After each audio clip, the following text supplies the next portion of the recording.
తిరుపతి జిల్లా Vakadu RTC depot లో కండక్టర్గా పనిచేస్తున్న జార్జ్కి పదవి విరమణ కార్యక్రమం జరిగింది. ఈ కార్యక్రమానికి ముఖ్య అతిథులుగా వైఎస్ఆర్సీపీ సీనియర్ నాయకులు, వాకాడు సొసైటీ అధ్యక్షులు కొడవలూరు దామోదర్ రెడ్డి, వాకాడు గ్రామ ఉప సర్పంచ్ పాపారెడ్డి రాజశేఖర్ రెడ్డి, నేదురుమల్లి బాబురెడ్డి, నేదురుమల్లి రంజన్ రెడ్డి పాల్గొని వారి చేతుల మీదుగా శాలువాలతో సన్మానించడం జరిగింది. అనంతరం దామోదర్ రెడ్డి మాట్లాడుతూ దివంగత మాజీ సీఎం నేదురుమల్లి జనార్దన్ రెడ్డి వాకాడు బస్సు డిపోను ప్రారంభించారన్నారు. జడ్జ్ ఆర్టీసీ కార్మికుడే కాకుండా స్థానికుడు కావడంతో జనార్దన్ రెడ్డి చొరవ ఉండేదన్నారు. ఈ కార్యక్రమంలో ఆర్టీసీ కార్మికులు పాల్గొన్నారు. జార్జ్ ఒక ఆర్టీసీ కార్మికుడిగానే కాకుండా ఈ ఊరు వాడు కాబట్టి జనార్దన్ రెడ్డి గారితో కూడా చొరవ ఉండేది.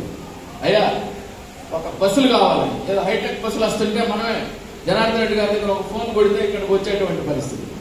ఏదైనా ఇతర సర్వీసులు కావాలంటే ఆయన దృష్టికి తీసుకుపోతే ఇక్కడ ఉన్నటువంటి తోటి కార్మికులను వెంట పెట్టుకుని ఒక మనిషిని విసిగిచ్చేస్తాడు ఆ పని అయ్యేంత వరకు. అంటే ఆయన స్వార్థం కోసం కాదు పాపం, ఏనాడు సొంతం కోసం పోవడం.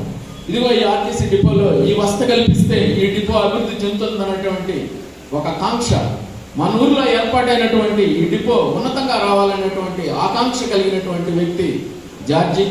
ఈ విధంగా ఒకే డిపోలో సుదీర్ఘకాలం పనిచేశాడు, చాలా గొప్పగా కూడా పనిచేశాడు. అనేక అవార్డు వాళ్ళ వ్యక్తిగత ఈ వృత్తి జీవితంలో ఈ డిపో ద్వారా ఆయన ఏ రోజైనా రామ్కుమార్ రెడ్డి దగ్గరకు వచ్చి నాకు మా ఇంట్లో వాళ్ళకి కానీ ఈ ఉద్యోగం కావాలి, ఈ పని కావాలని అడిగిన సందర్భాలు లేవు. జనార్దన్ రెడ్డితో తిరిగాడు, అప్పుడు పనులు చేయించుకున్నాడు. నాకు తెలిసిన తర్వాత ఆయన ప్రతిరోజు ఆయన ఎప్పుడు వస్తాడని చెప్పి ఒక సీప్ ఎత్తుకొని వస్తాడు. ఇదిగో మాకు ఈ బస్సు కావాలా, మాకు ఈ పని కావాలా, ఈ పని కావాలని ఆయన ఇప్పుడు కాదు మళ్ళీ మాట్లాడతామన్నా కూడా వెంటబడి చేయించుకున్నాడు జార్జ్ గారు. ఇది నేను స్వయంగా చూసిన సందర్భం, చాలాసార్లు చూశాను నేను. ఆయన సొంత పనిగా ఇంతవరకు ఎప్పుడు అడగల. ఆయన ఎమ్మెల్యే కావాలనుకున్నా, ఎమ్మెల్యే కాలేకపోయినా అందరి మనసుల్లో ఆయన ఎమ్మెల్యే. ఎప్పుడైనా ఆయన ఎమ్మెల్యే ఉంటే ఆయన ఉద్యోగం చేయలేదు కానీ సర్వీస్ చేశాడు, డిపోకి సేవ చేశాడు. మేము చదువుకునే రోజుల్లో కూడా ఆయన బస్సు కోసం వెయిట్ చేసేది, ఆయన బస్సు వస్తే ఎక్కేది. అంటే పిల్లలతో కూడా మేము చిన్నపిల్లకాయలైనా కూడా మాతో అంత కలివిడిగా ఉండేది అందరితో.